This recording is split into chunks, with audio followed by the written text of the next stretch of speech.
بابل سے نکل کر مجہول کی زمین میں قیام کیا کہ زمین کا مرکز یہی ہے۔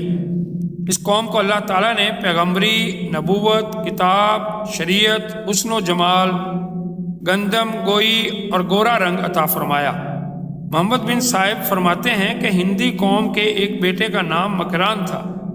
سمرات رضی اللہ تعالیٰ عنہ سے روایت ہے کہ رسول اللہ صلی اللہ علیہ وسلم نے فرمایا کہ نوح علیہ السلام کے بیٹوں میں عربوں کی ابو الآبا سام ہیں، ان سب میں خیر و فلاح ہے۔ حضرت سعید بن مسیب رضی اللہ تعالیٰ عنہ فرماتے ہیں کہ حام سے قوم سوڈان، بربر، قبط پیدا ہوئے۔ یہ تینوں قومیں مصر کی ہیں۔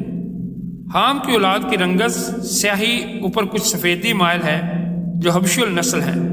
یافس بن نوح علیہ السلام کے سے ترک و ہماکالیہ اور یاجوج ماجوج کی قومیں پیدا ہوئیں۔ ان کا رنگ سرخی